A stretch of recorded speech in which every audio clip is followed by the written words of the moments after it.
ఒక నాయకుడు రాజకీయాల్లో రాణించాలంటే ప్రతిపక్షంలో ఉన్నప్పుడే సాధ్యమవుతుంది. ముఖ్యంగా పార్టీ సంక్షోభంలో ఉన్నప్పుడు ఆటుపోట్లను తట్టుకుని నిలబడేవారే పరిపూర్ణ నేతగా రాడుదేలుతారు. అలాంటి అవకాశం తక్కువ మందికి వస్తుంది. ఆంధ్రప్రదేశ్లో యువగళం పాదయాత్ర చేపట్టిన తెలుగుదేశం పార్టీ ప్రధాన కార్యదర్శి నారా లోకేష్ కి అలాంటి సువర్ణ అవకాశం వచ్చింది. ఈ అవకాశాన్ని లోకేష్ సద్వినియోగం చేసుకున్నారా లేదా అని అంచనా వేయాలంటే యువగళం పాదయాత్రను చంద్రబాబు అరెస్ట్ ముందు, అరెస్ట్ తర్వాత అని రెండు భాగాలుగా పరిశీలిస్తే అనేక ఆసక్తికరమైన పరిణామాలు కనిపిస్తాయి. చిత్తూరు జిల్లా కుప్పంలో జనవరి 27న ప్రారంభమైన యువగళం 400 రోజుల పాటు 4000 కిలోమీటర్లు సాగి శ్రీకాకుళం జిల్లా ఇచ్చాపురంలో ముగుస్తుందని లోకేష్ సమరసంఘం పూరించారు. యువగళం వెబ్సైట్ లో ఇప్పటికే 400 రోజులు 4000 కిలోమీటర్లు అని పెద్ద అక్షరాలతో కనిపిస్తుంది. అయితే లక్ష్యం పూర్తి కాకుండానే 227 రోజుల్లో 3132 కిలోమీటర్లు నడిచి పాదయాత్రను ముగించారు. డిసెంబర్ 20 తేదీన భోగాపురంలో ముగింపు సభను ఏర్పాటు చేస్తున్నారు. అంటే లోకేష్ నిర్ణయించుకున్న 4000 కిలోమీటర్ల లక్ష్యానికి అనుగుణంగా విజయనగరం, శ్రీకాకుళం జిల్లాలకు వెళ్లకుండానే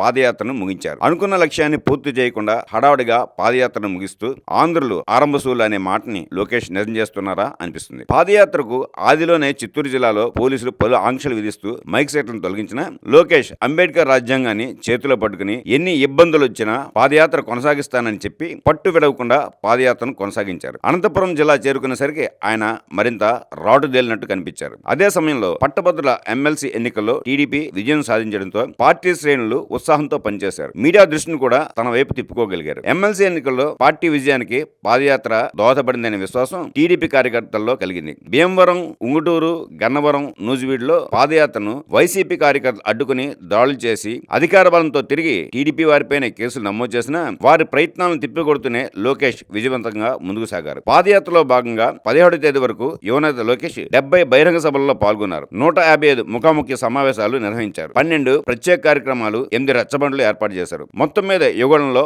లోకేష్ ప్రజల నుండి వారి సమస్యలపై 4353 వినతులు అందుకున్నారు. ఈ ఏడాది జూలైలో 2000 కిలోమీటర్ల పాదయాత్ర పూర్తి చేసిన సందర్భంలో ఒక జాతీయ మీడియాకి ఇచ్చిన ఇంటర్వ్యూలో లోకేష్ మాట్లాడుతూ, నేను శారీరకంగా, మానసికంగా ఫిట్ గా ఉన్నాను. మరో 153 రోజుల్లో 2000 కిలోమీటర్లు సులభంగా పూర్తి చేయగలను అని ఎంతో ఆత్మవిశ్వాసంతో చెప్పారు. మధ్యలో పాదయాత్ర ఆపి కోర్టులో అటెండెన్స్ వేయించుకుని రావడానికి తన మీద కేసులు కూడా లేవని పరోక్షంగా జగన్ పై ఆయన వ్యంగ్యాస్త్రాలు సంధించారు. అయితే కొద్ది రోజులకే పరిస్థితులు మారాయి. తన మీద కేసులు లేవని చమత్కరించిన లోకేష్ చంద్రబాబు జైలుకి వెళ్లగానే పాదయాత్రకు బ్రేక్ ఇచ్చారు. 2-3 రోజులు ఆపితే పర్వాలేదు, కానీ టీడీపీ కార్యకర్తలు ఎదురుచూపులను పట్టించుకోకుండా రోజుల తరబడి ఢిల్లీలోనే గడిపారు. చంద్రబాబు అరెస్ట్ అంశాన్ని లీగల్ టీమ్ కి వదిలేసి పార్టీని ముందుండి నడిపిస్తూ తన నాయకత్వాన్ని రుజువు చేసుకోవడానికి వచ్చిన మంచి అవకాశాన్ని లోకేష్ చేజేతులా పోగొట్టుకున్నారు. మొదటి విడతలో పాల పొంగులా పొంగిన యువగళం పాదయాత్ర చంద్రబాబు అరెస్ట్ తర్వాత రెండో విడతలో పార్టీ శ్రేణులు ఊహించినట్టు ఉత్సాహం నింపలేకపోయింది. గతంలో జగన్, రేవంత్ రెడ్డిని అధికార పార్టీలు జైల్లో పెట్టినా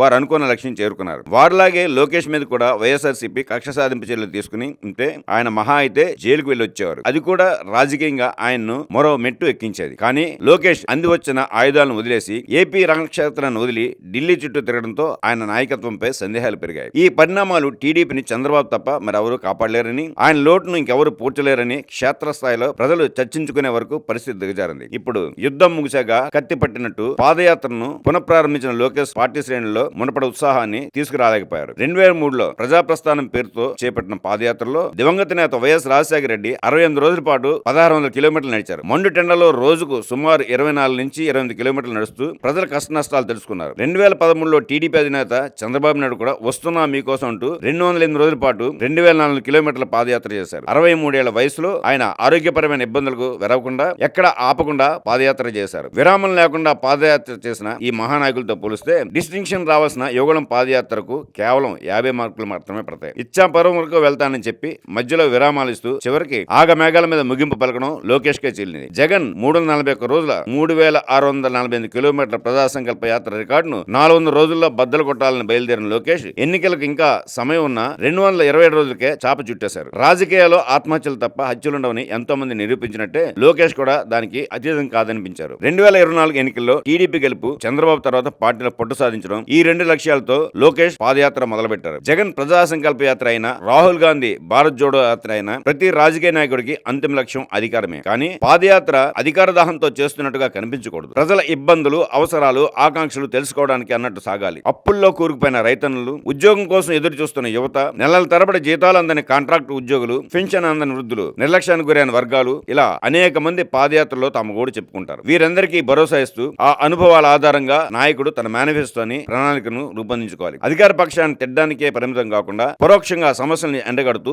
లోకేష్ ఇలాగే నడుచుకుంటున్నారా అంటే పాదయాత్ర మధ్యలో వచ్చిన మహానాడులో తన దృష్టికి వచ్చినవన్నీ ప్రజా సమస్య పరిగణలో తీసుకోకుండా మినీ మేనిఫెస్టో ప్రకటించారు. అంతేకాక టీడీపీ ప్రకటించిన మినీ మేనిఫెస్టోల అంశాలు కూడా పూర్తిగా ప్రజల్లోకి తీసుకెళ్లలేకపోయారు. నాయకుడు పాపులారిటీ, పాదయాత్రలో తెలుసుకున్న ప్రజా సమస్యలు, వాటిపై ప్రజలు నాయకుడికి ఇచ్చే భరోసా, పార్టీ భావజాలానికి సిద్ధాంతాలకు సమీపంగా ఉండే పార్టీలను సంఘాలను కలుపుకోవడం, మీడియా అటెన్షన్ లాంటి అంశాలు నాయకుడు ఎదుగుదలకు సోపానాలు. వీటిని పరిగణలోకి తీసుకుంటే లోకేష్ పాదయాత్ర అనుకున్నంత ప్రభావం చూపలేదు. నాయకుడిగా వ్యక్తిగతంగా లోకేష్ కొంత పాపులారిటీ సొంతం చేసుకున్న పాదయాత్ర తొలి రోజు ప్రకటించుకున్న లక్ష్యాలను మాత్రం చేరుకోలేకపోయారు. ఒక్క మాటలో చెప్పాలంటే Yuvagalam first half hit, second half flop. ఏ సినిమా అయినా ఫస్ట్ హాఫ్ సెకండ్ హాఫ్ బాగుంటేనే సినిమా విజయవంతం అవుతుంది. మా ఈ వీడియో నచ్చినట్టయితే మరిన్ని అప్డేట్స్ కోసం లైక్ చేయండి, షేర్ చేయండి, సబ్స్క్రైబ్ చేయండి.